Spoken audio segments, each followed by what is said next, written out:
Hello everyone, welcome back to my channel. ఈరోజు వీడియోలో యానం గురించి కంప్లీట్ ఇన్ఫర్మేషన్ చెప్తాను. ఎక్కడ స్కిప్ చేయకుండా చూడండి. నా వీడియోస్ నచ్చినట్టయితే do like, share and subscribe to my channel. యానంలో రైల్వే స్టేషన్ లేదు. సో కాకినాడలో దిగి కాకినాడ నుండి యానంకి బస్సులో రావచ్చు. కాకినాడ నుంచి యానం 32 కిలోమీటర్స్ డిస్టెన్స్లో ఉంటుంది. మేమైతే ద్రాక్షారామం నుండి యానం వెళ్తున్నాం. వెళ్లే దారంతా కూడా కొబ్బరి తోటలతో చాలా బాగుంది. Draksharamam video very soon post చేస్తాను. వీడియో చాలా బాగుంటుంది. Yanam Andhra Pradesh state, east Godavari district లో ఉంది. ఇది పాండిచ్చేరి కేంద్రపాలిత ప్రాంతంలోని ఒక భాగం. ఈ వీడియోలో యానంలో ఎక్కడ స్టే చేయాలి, యానంలో ఏ ప్లేసెస్ చూడాలి, ఫుడ్ గురించి అయితే చెప్తాను.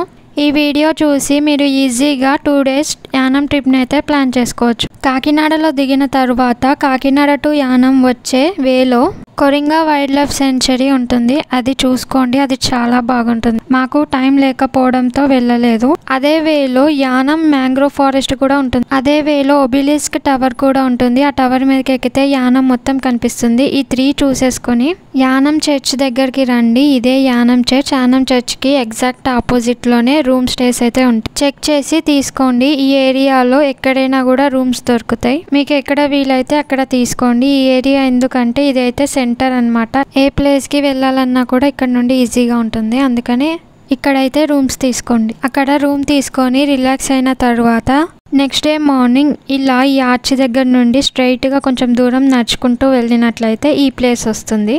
ఇదే శివ స్టాచ్యూ. యానం అనగానే అందరూ చూపించేది ఇదే. ఈ ప్లేస్కి వచ్చి కాసేపు ఇక్కడ గోదావరి తీరమున రిలాక్స్ అవ్వండి. ఈ ప్లేస్లోనే గోదావరి బోటింగ్ కూడా చేయొచ్చు. ఈ స్టాచ్యూకి ఆపోజిట్లోనే బోట్ షేప్లో ఒక మసీద్ అయితే ఉంటుంది.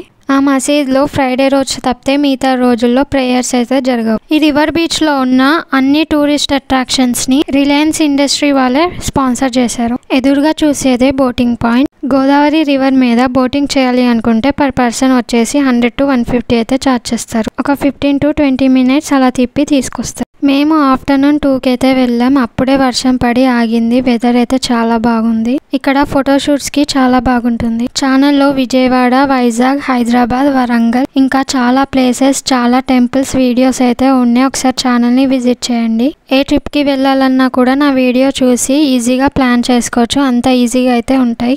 ఒకసారి ఛానల్ని విజిట్ చేయండి. నా వీడియోస్ నచ్చినట్లయితే లైక్ చేయండి, షేర్ చేయండి, సబ్స్క్రైబ్ చేసుకోండి. ఇలా ఇంకొంచెం ముందుకు వెళ్ళినట్లయితే రాజీవ్ పార్క్ వస్తుంది. అక్కడ నుండి వ్యూస్ అయితే చాలా బాగుంటుంది. ఈ వాక్ వే అంతా కూడా ఒక 1 kilometer ఉంటుంది. రైట్ సైడ్ చూసుకున్నట్టయితే ఈవినింగ్ టైంలో ఎంతమంది వచ్చినా కూడా కూర్చోడానికి బెంచెస్ అయితే ఉన్నాయి. ఇదే రాజీవ్ పార్క్. పార్క్ చిన్నదే కానీ ఇక్కడ నుండి వ్యూస్ అయితే చాలా బాగుంటాయి. అప్పుడే వర్షం పడి ఆగింది. ఆ రోజు వెదర్ చాలా బాగుంది. ఇక్కడ నుండి వ్యూస్ ని మీరు కూడా చూసేయండి. యాక్చువల్లీ యానంలో ఉన్న ప్లేసెస్ అన్ని చూడాలంటే 1 day సరిపోతుంది. హడావిడిగా 1 dayలో అన్ని చూద్దాం అనుకునే దానికన్నా ఒక 2 days ఉండి ఇక్కడ అన్ని మెల్లిమెల్లిగా చూసుకుంటూ నేచర్ని ఎంజాయ్ చేయొచ్చు. నేను జూమ్ చేస్తున్నాను చూడండి. వీడియోలో ఎలా కనిపిస్తుందో తెలియదు, డైరెక్ట్గా అయితే బాగానే కనిపిస్తుంది. ఇది ఎదుర్లంక హనుమాన్ స్టాచ్యూ. పంచముఖి ఆంజనేయ స్వామి స్టాచ్యూ చాలా బాగుంటుంది.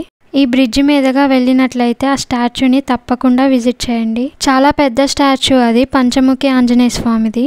మేము అక్కడి వరకు వెళ్ళటానికి అయితే వీలు కాలేదు. యూట్యూబ్లో ఎదుర్లంక హనుమాన్ స్టాచ్యూ అని సెర్చ్ చేయండి, వస్తుంది.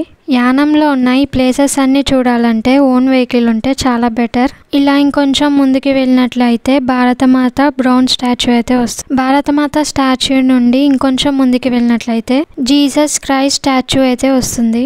జీసస్ స్టాచ్యూ బాలయోగి బ్రిడ్జ్ కి దగ్గరగా ఉంటుంది. ఇప్పుడు వీడియోలో చూస్తున్నాం కదా, ఆ బ్రిడ్జ్ కి దగ్గరలో ఉంటుంది. ఆ స్టాచ్యూని కూడా వీడియోలో చూపిద్దాం అనుకున్నా కానీ అంత దూరం అయితే నేను నడవలేదు. ఈ వేలో ఆటోస్ కూడా ఏమీ రాలేదు. నా కాల్కి దెబ్బ తాకింది. వర్షం పడటం వల్ల అది తడిచి ఇంకా ఎక్కువైంది. అందుకని భారతమాత స్టాచ్యూ వరకు వెళ్ళి రిటర్న్ అయితే వెళ్ళిపోయాం. పోతులూరి వీరబ్రహ్మేంద్ర స్వామి గారి స్టాచ్యూ. కొంచెం దూరం రాగానే మళ్ళీ జూమ్ చేస్తున్నా. ఇక్కడ హనుమాన్ స్టాచ్యూ కనిపిస్తుందా? నేను వేలు పెట్టి చూపిస్తున్నా చూడండి, అక్కడే ఉంది భారతమాత బ్రౌన్ స్టాచ్యూ. ఇది ఇండియాలోనే tallest brown statue. Almost 36 feet height ఉంటుంది. దీన్ని 2010లో రిలయన్స్ వారు స్పాన్సర్ చేశారు. ఈ స్టాచ్యూ నుండి ఇంకొంచెం ముందుకెళ్తే జీసస్ క్రైస్ట్ స్టాచ్యూ అయితే వస్తుంది. అది బ్రెజిల్లో ఉన్న జీసస్ స్టాచ్యూకి సిమిలర్గా ఉంటుంది. భారతమాత స్టాచ్యూకి ఆపోజిట్లోనే రూమ్స్ ఇంకా ఫెరీ స్పాట్ అయితే ఉంది. మనం ఇందాక చూసిన బ్రిడ్జ్ మీద నుంచి వెళ్ళినట్లయితే యానం బీచ్ అయితే వస్తుంది. యానంలో ఫుడ్ ఈ రెస్టారెంట్లో అయితే బాగుంది. మేము టేస్ట్ చేసాం.